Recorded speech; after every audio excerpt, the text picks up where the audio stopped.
Everything seemed possible then. That's how I felt when I met you. Telling the stories that need to be told, that need to be heard. Wild, free. Telling those stories so we don't forget. Those terrible years in Auschwitz.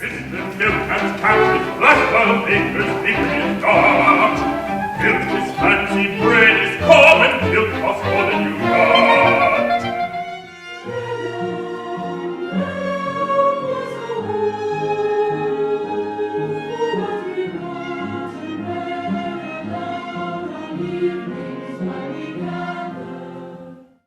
And that's what this opera is about, is remembering. Let's actually do it from I remember being amazed.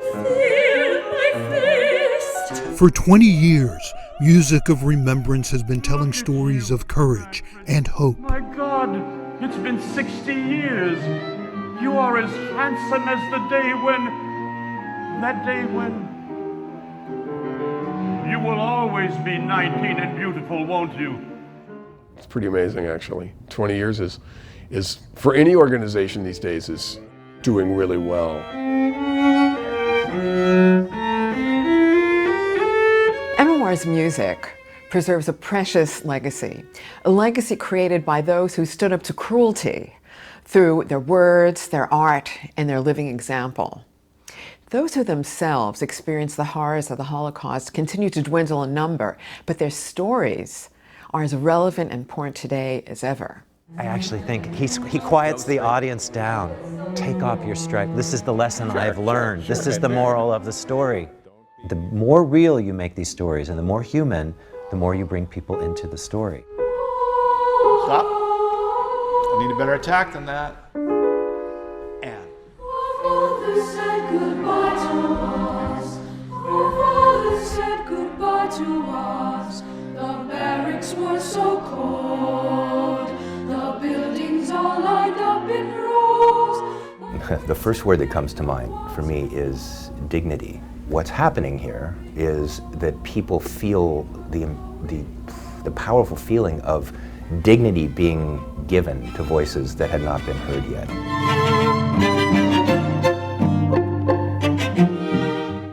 To use music in a way to raise awareness, to provoke a debate, to provoke a conversation. We want people to learn from the stories, but it's not really about the historical details. It's not about convincing people that the Holocaust happened. It's about showing them why it matters, and why it matters today as much as it ever did.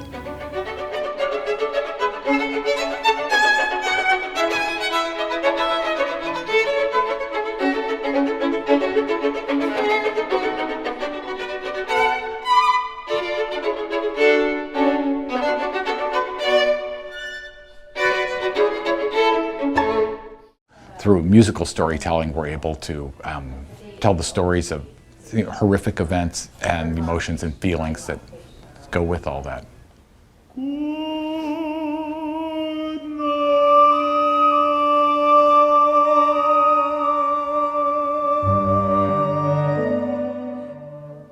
That's the most gratifying part for me, is to tell stories, to tell these stories of these people that didn't really have a voice. And I think that's our job as artists, to give people a voice.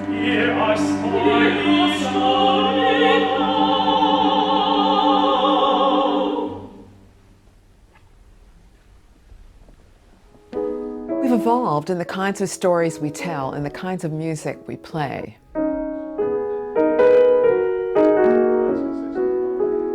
I think the key is in recognizing how the world has changed in those 20 years and of trying to grow to reflect those changes.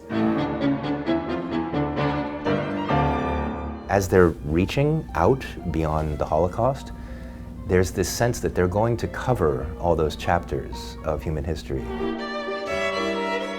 that need to have some light shed on them. And I like the confidence that this community has in Music of Remembrance.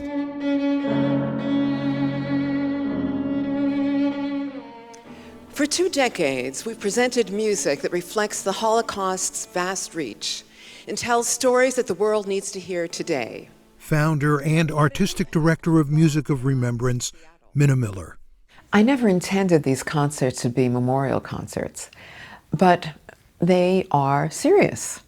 And they compel us to reflect on some of the most monstrous tragedies in human history.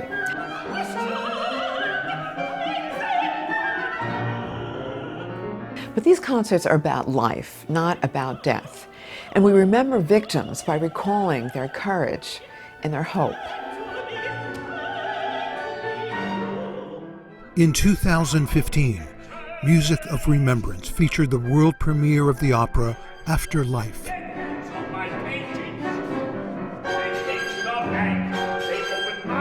We commissioned and produced Afterlife by Tom Trapullo, dramatic confrontation between the ghosts of Gertrude Stein and Pablo Picasso. It was an opera that was selected in 2017 as the best chamber opera by the National Opera Association. Fame was not enough.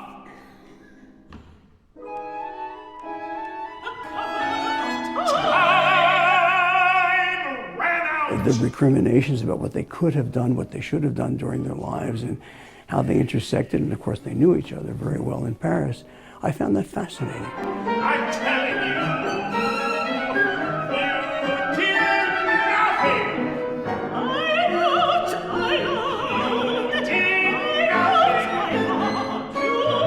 I paint my heart of wonder, change the world apart, so fill yourself.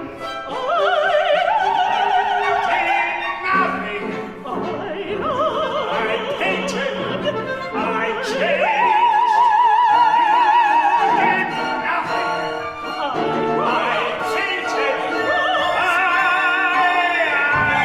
I felt that I could write something about art in a difficult time and the role of art as resistance and art's place in the world in terms of politics and war and all that stuff.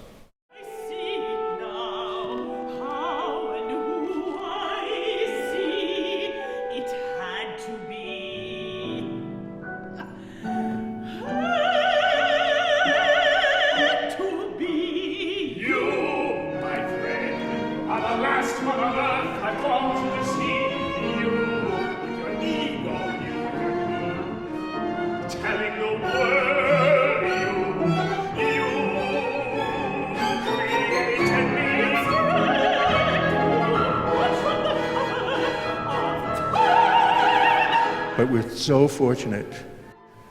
My goodness, I am living in composer's dreamland right now. I just, every composer should have this experience of working with singers who can do things like the artists you'll see tonight.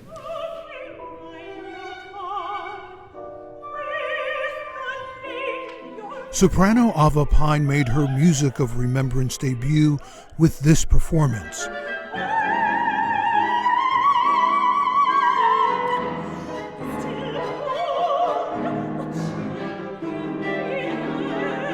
She portrays a young concentration camp victim who remembers life and death very differently than Stein and Picasso.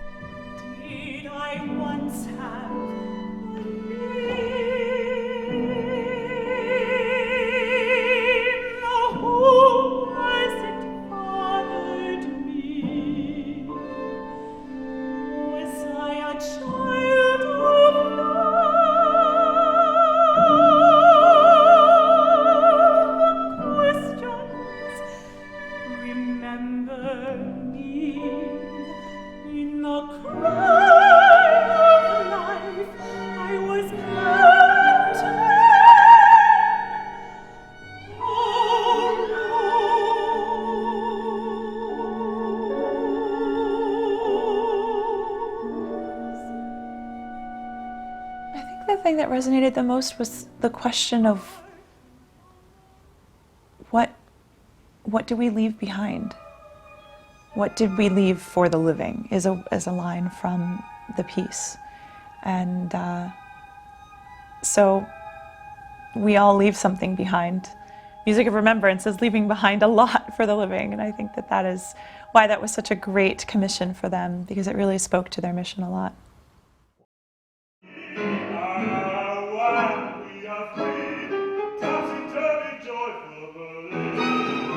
For a Look or a Touch had its world premiere in 2007. A look or a touch and I'll know you're the one. This performance in San Francisco is from 2016.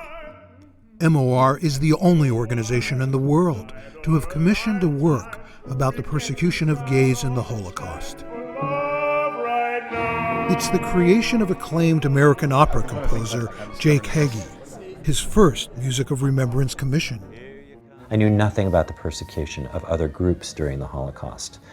I grew up knowing about the persecution of Jews during the Holocaust, but not about other people like homosexuals or gypsies or, any of these. It was all new to me. I'm ashamed to say, but I'm very grateful to Minna because she opened up a whole new world for me. This is the Schwanenberg, hottest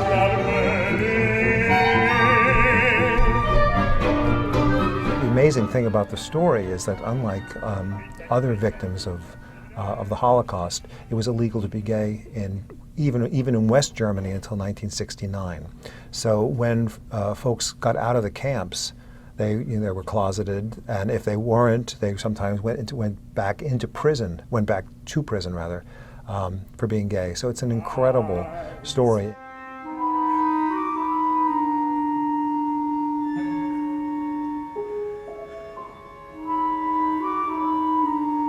Inexplicable. Out of Darkness is Jake Heggie's fourth MOR commission. This bold new opera had its world premiere in Seattle in 2016, and 3 days later in San Francisco. The overall theme is embracing your past and growing from it, learning from it, sharing it, not suppressing it or keeping it away because it's too hard or it's too tough. 100,000 stars, love, have vanished from the sky. I think what anyone aspires to do who's a serious artist is to change someone. When they come out of a theater, I want them to feel changed. 100,000 whispers. But I definitely am thinking of the performer, and I'm thinking of the audience, and I'm thinking of telling the story in a way that is effective for both of them. I've lost love. I've lost these things, and I've lost people in my life that have, to death and everything else. All those things, you can really use those things to help tell the story, because that's what art does. It speaks to those universal truths.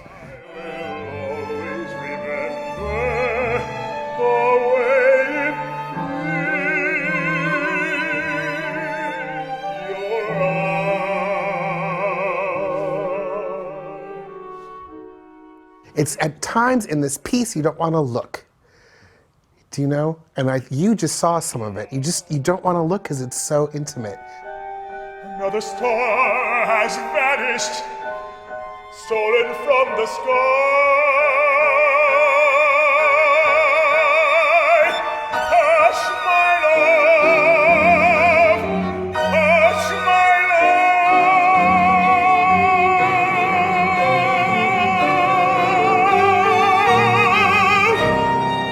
Hush,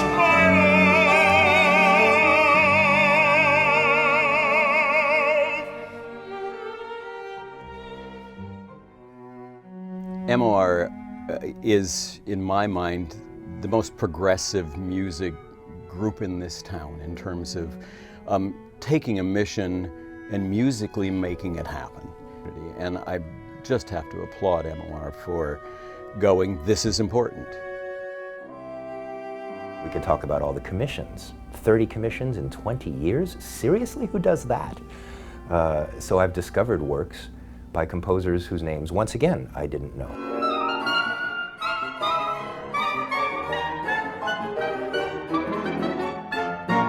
Quality of the musicians.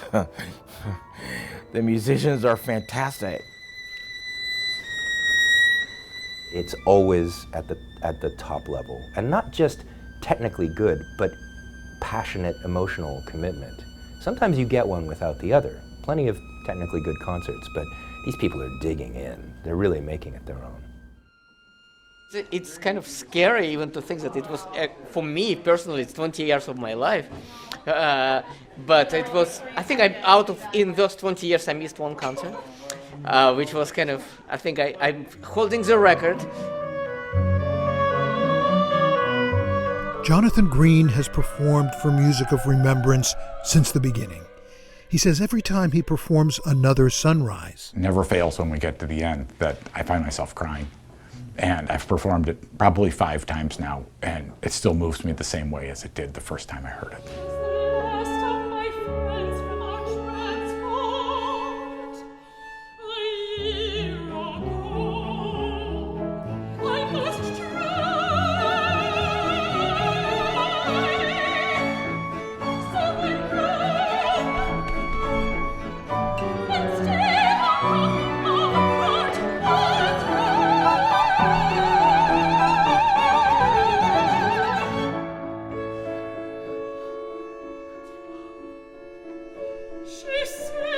Another Sunrise has got to be the most intense musical work I know and have experienced.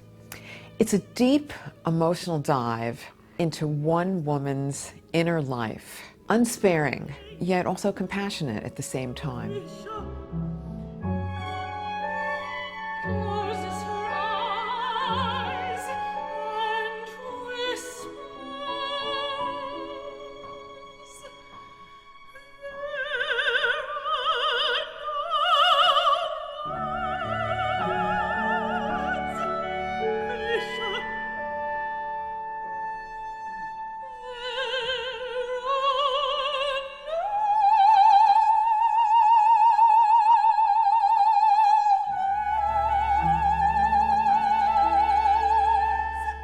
On one level, it's a story about Krystyna Zawolska, still haunted decades later by memories of what she had to do to survive Auschwitz. On another level, it's not just about Auschwitz and the Holocaust. It's a reminder of how we carry the ghosts of the past and that they contain emotional scars that sometimes never heal completely.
It was a way I could connect with the past. My father's family that was in Poland, some came to America, some went to Israel, and the others died in the Holocaust. It's just me now. It's transformative. It really is. And that's how Jake's music is, and Gene's words. I feel like they do have the power to really make you feel and think and be moved. You know, it's very interesting because I try to look at it in a historical perspective. And what we're doing is carrying forward things that you can't see easily. So the music brings forward all sorts of feelings and terror, everything that existed at that time.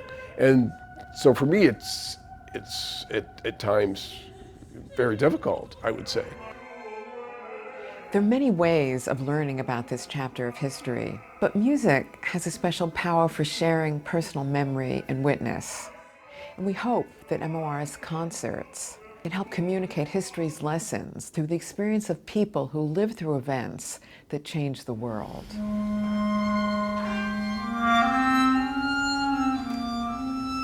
It was a few discoveries of pieces I never played before. Composers, the names I've never heard.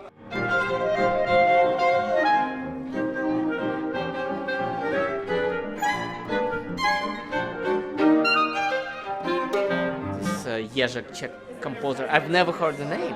Fantastic, audiences loved it, wonderful piece. What surprises me is the music itself really surprises me because you would think, or I thought, that music from this time period, written during the Holocaust, would be really dark and sad and hopeless. And instead, most of the music that I've played from that period is really uplifting and hopeful and optimistic. But we also have to be conscious of the opposite danger. When we tell stories that we expect to be uplifting, we need to do it in a way that doesn't sugarcoat the Holocaust. The Holocaust is not a story with a happy ending.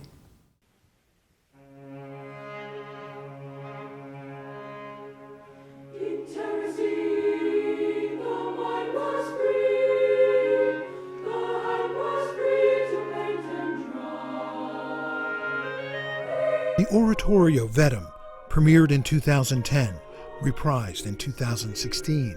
We're so proud of that work and so proud to perform it.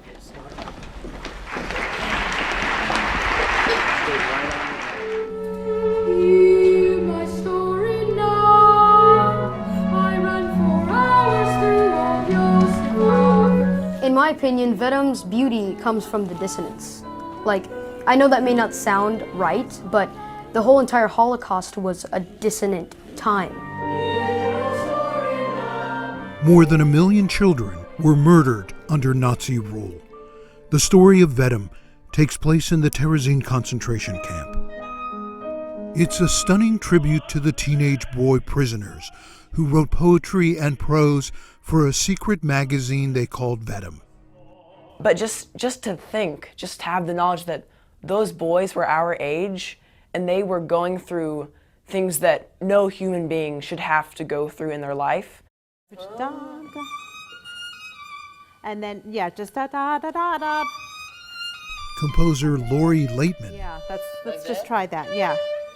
They were exposed to all that horrible, everything horrible that you shouldn't see, that you shouldn't feel, that you shouldn't know.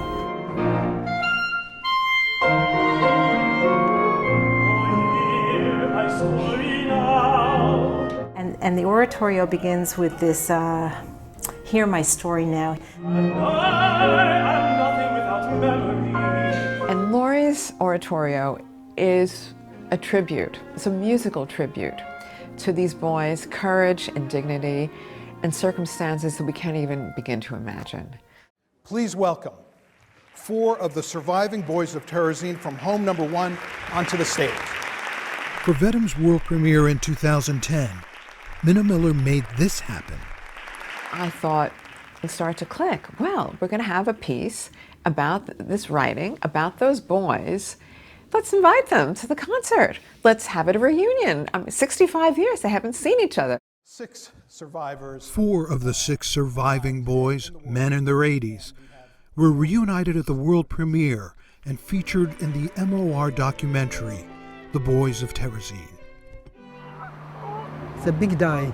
Emil Kopel has traveled to Seattle, Washington from Melbourne, Australia. Emil hasn't seen George Brady since they were together as boys.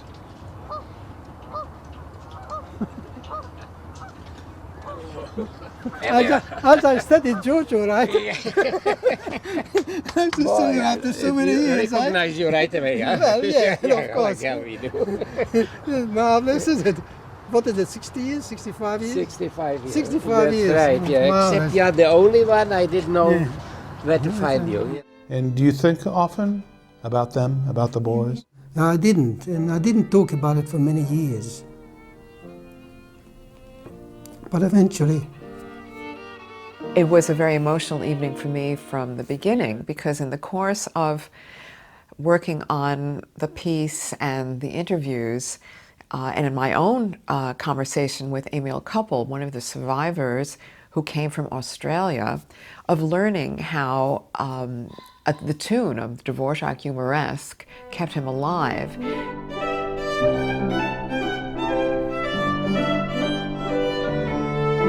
It was a very long death march.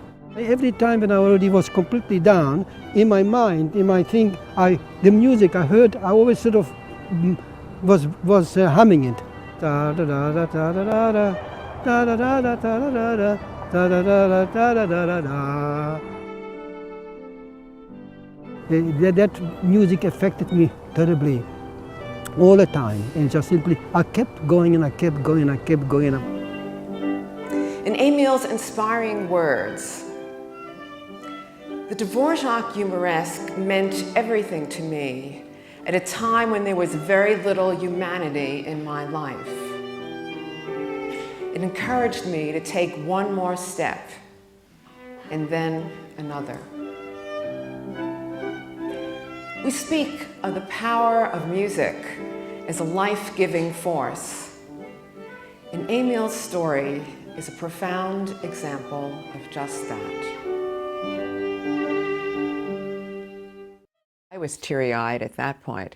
So by the time we got to the end of the piece and the four men walked up on stage, it was truly overwhelming. And they each came up and they shook our hands, and I truly swelled up.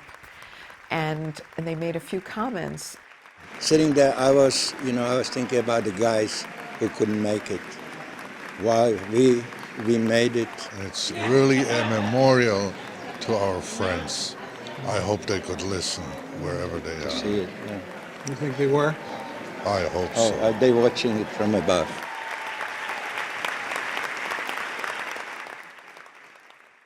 It was intriguing the last time when we did the initial performance and we had survivors come.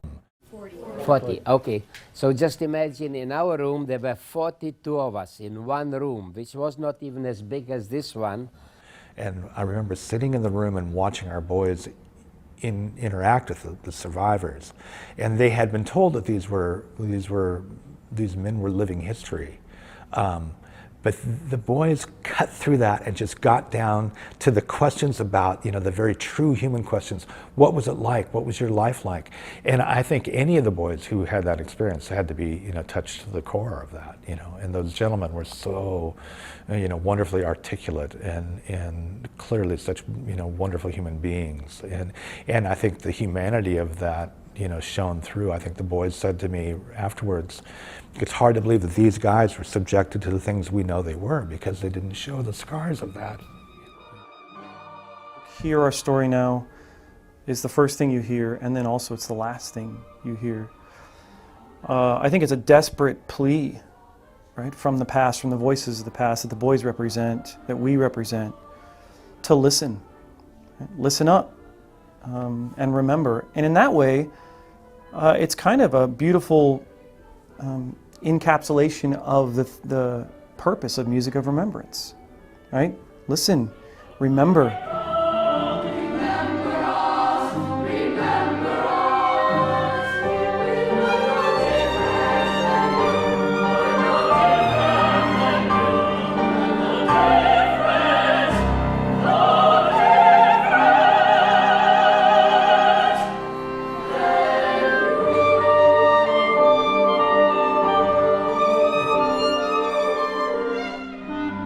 Hear our story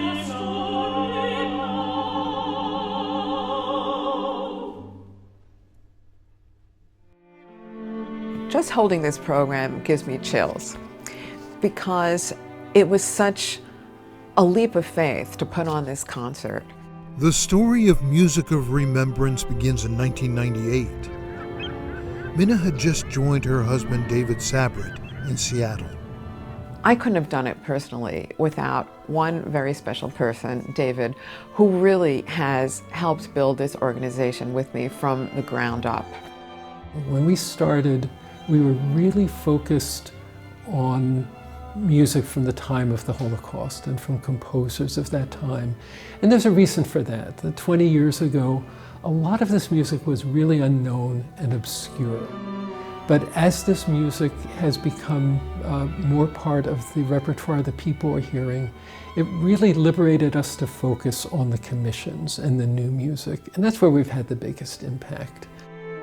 I knew a handful of people, and here I was trying to create a concert to commemorate a really important anniversary, November 9th, 1998, the 60th anniversary of Kristallnacht.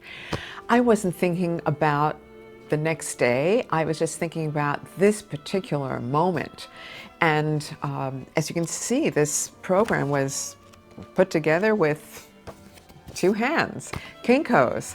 I remember being at Kinko's with David to midnight the night before, duplicating enough programs for the tickets we had sold. That was the beginning of it all. We talk about the lessons of the Holocaust, and there are many lessons. One of them is that we can never afford to be indifferent bystanders to the suffering of others. Some of the works were created by musical talents whose very existence the Nazis wanted to erase from history. Some came from composers who had the courage to continue creating even in the horrific conditions of the ghettos and concentration camps. And some of these composers never had a chance to reach a potential we'll ever know, but they still left their mark on the world. It's not just about remembering or mourning of the people who lost their lives during the Holocaust, but it also does a lot of things to bridge between the past and the future. So it's not only about the past, but it's also about the future and hope and rebuild and rebirth. Beyond the initial mission of Music Remembrance to commemorate and honor the lives of these artists that were lost, then you also get to the point that some of these are actually valid pieces of music.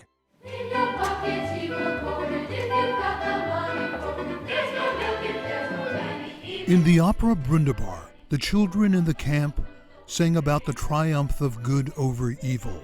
If only life imitated art. Almost all of the child survivors were transported to Auschwitz or other death camps. Brundibar is an incredible children's opera that was performed in the Terezin camp 55 times by child prisoners, often with casts that constantly needed to be replenished as the kids were sent out on transports to death camps. And Ella Stein Weisberger, she was in the original cast of Brundibar. She played the role of the cat. And she performed in every one of those performances, all 55. And so she came to Seattle and she joined our performance in 2006. So she came, and when she spoke to us, just having her there in the front row while we were rehearsing and presenting, it gave flesh and blood reality to the story. And the fact that she was one of the only survivors to that, it immediately leapt off the pages. It wasn't just notes and lyrics anymore, but this was a real, true story that happened.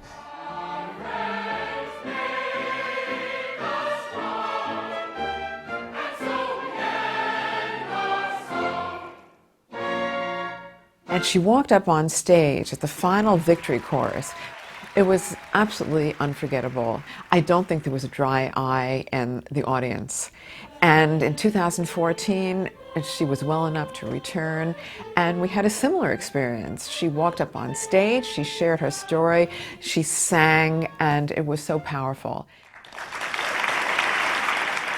And that's kind of the heart of Music of Remembrance. So I'm so grateful that Minna invited her, that she was able to come. That made a huge difference for me. There's something that's so powerful about coming that close to history. You almost feel like you want to touch her because you're touching that living history. And we all felt it. Those in the cast, those in the audience.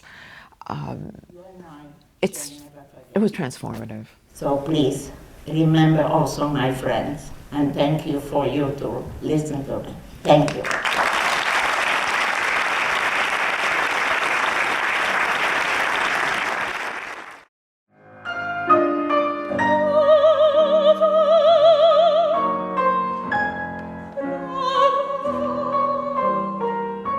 Well, I think it's an amazing company, and what Minna does is so important, especially for commissions of new works. I think that's one of the most incredible things that she's made happen. Okay, that's the first time she talks to you directly, you know, because then we go into Auschwitz.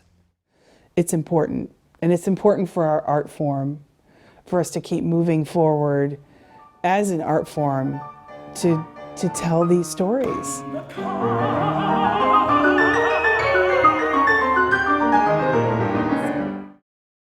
For me, music is really a medium to make these stories seem more human and more relatable to people who haven't gone through these circumstances. American composer Mary Kuyumjian tells the story of artist Chaya Stoica in the 2017 world premiere, To Open Myself to Scream. Stoica survived 3 concentration camps and became an accomplished painter and writer.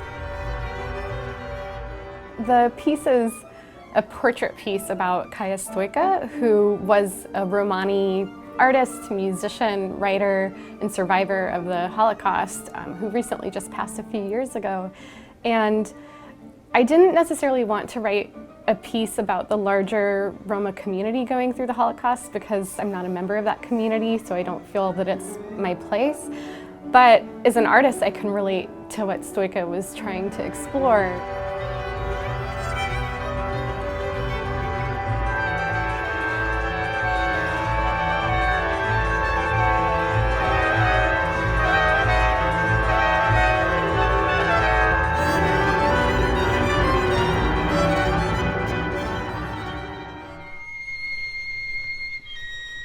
Snow falls as though to say, "Revive, good spring, from under the snow." Music of Remembrance's 20th season fall concert featured the world premiere of Snow Falls. So quietly, from the infinitely deep sky, snow falls. A new work by composer Ruichi Sakamoto. With what merciless mercy. Snow falls on this country of sorrow. He set these 2 poems in Japanese, original Japanese, and in English, to music that he wrote for the film Nagasaki Memories of My Son.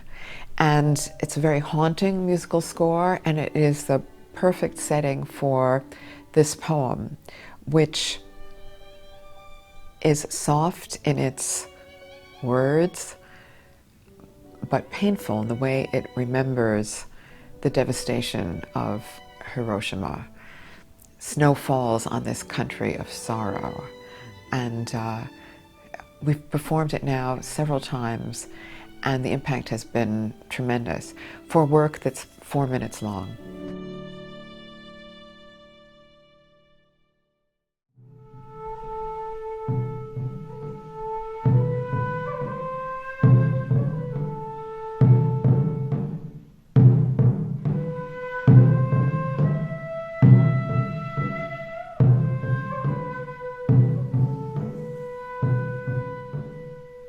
Add this new work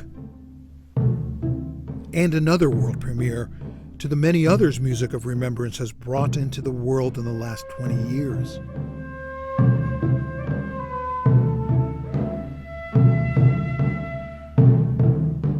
Because I had about 30 to 40 minutes to tell that story, so it had to be emotional, of course, but it also had to be practical. It's like, how do you go from having a normal life with your kids and your job and your house and to suddenly showing up at a train station with a suitcase and being deprived of freedom?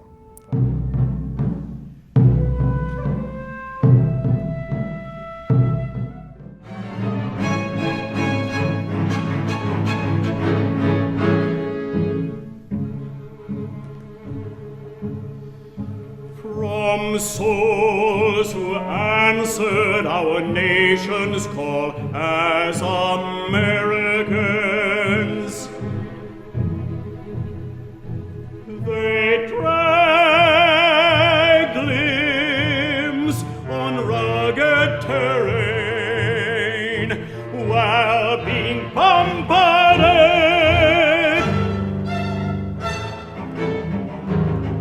Go for broke, go for broke. Gaman focuses on the experiences of Japanese Americans forced into incarceration camps. Keeping one's head high in the face of adversity.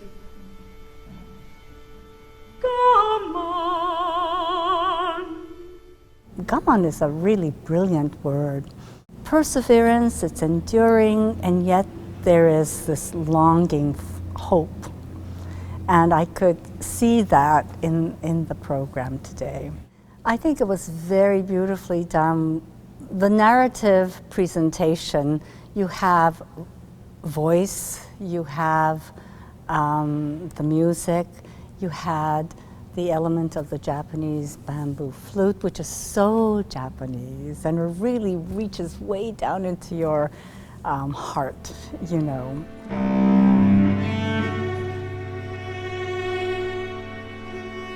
Well, of course I'm touched. I had tears in my eyes because it's the beginning, I would say inflection point of really telling the story with emotion. Not just words and documentally. It has a lot more emotion because music creates that, right?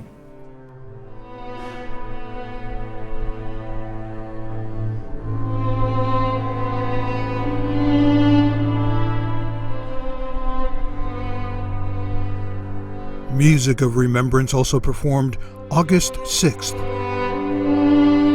by the composer Shinji Yashima.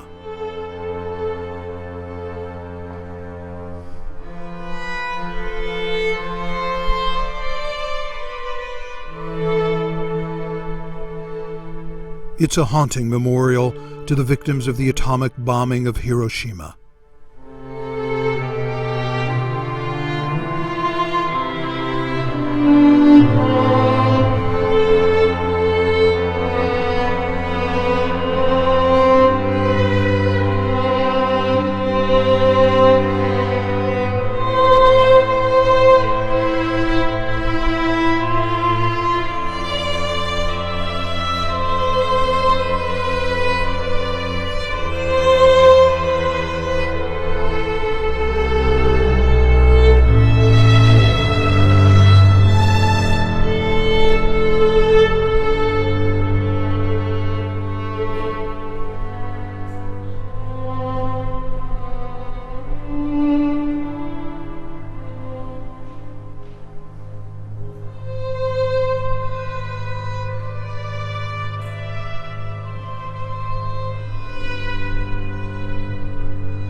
What I loved about the audience reaction tonight, for instance, is this long silence after the piece is over.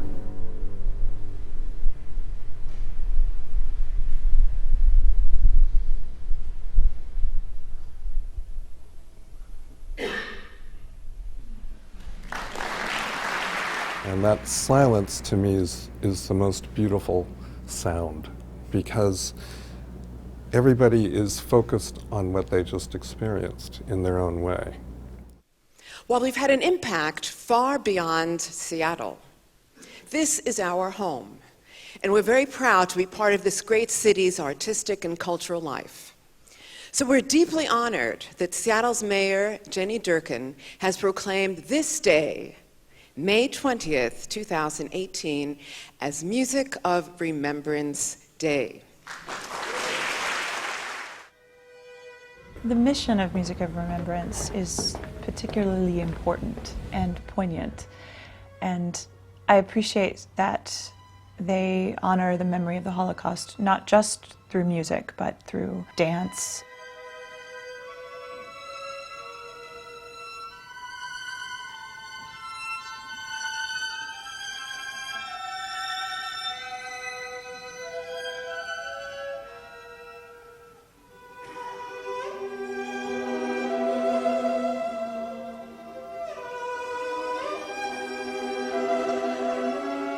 and I think what Minna said to me was she thought that that might be a way of enhancing people's experience of the music. Bringing a visual element into the experience of the music as opposed to just listening to the music. The dance kind of, I think it can enhance that. Dybbuk is the spirit of a dead person that inhabits a living person.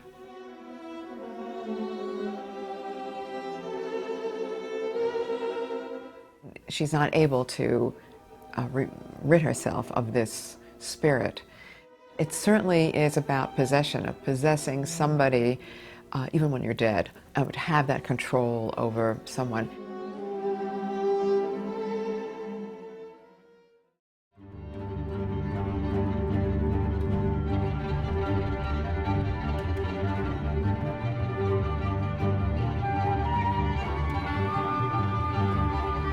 Music of Remembrance has created DanceWorks with Olivier Wavers.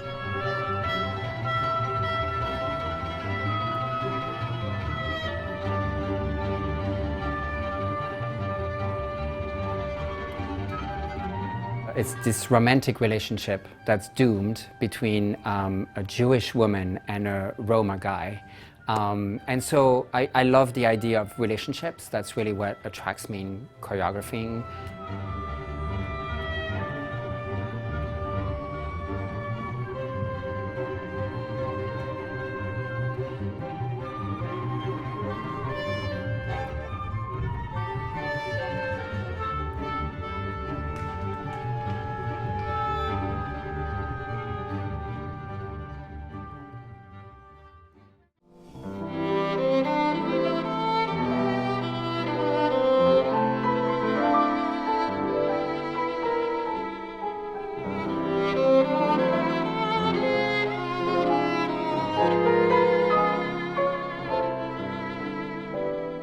Over the years, Music of Remembrance has encouraged young musicians through the David Tokunogi Memorial Award in memory of a beloved friend and colleague of this organization. Takumi Taguchi, remember that name.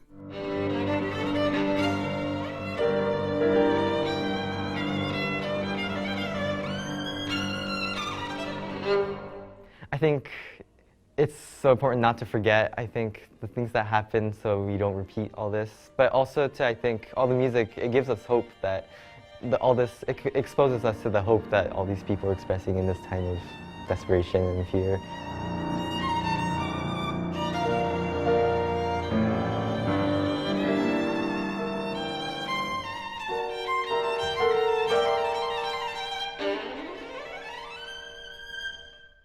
He's an amazing young man in every possible way, great player, great practicer, but also a very deep and thoughtful young person. Cellist Mara Finkelstein was married to David Tokunogi. Mara has performed with Music of Remembrance since its inaugural year 20 years ago. It's very dear to me and very emotional at the same time. We all know how quickly people are forgotten, but this way David's name, who was a great musician, great colleague, great husband, great teacher, this way his name carries on, and I'm just very grateful.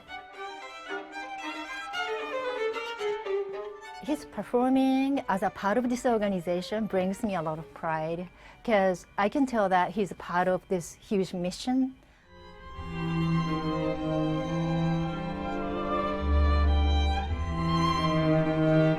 That mission. The mission is not to teach history. The mission is to remember the Holocaust through music and learn its lessons.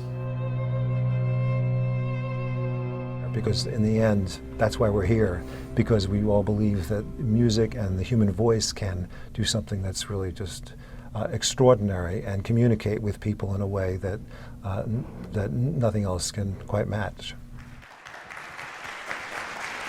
I mean, she has given her life to this organization, and it shows. She really cares tremendously, and that's the driving force behind it. We all want to be remembered for a life lived, for a legacy bequeathed. Everyone touched by the Holocaust had a name. Those who perished and those who survived. Famous people and people little known who were just as important. All of them had dreams, stories to tell, and unanswered questions that still need to be asked. Through music, we try to remind the world that their lives still matter.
Say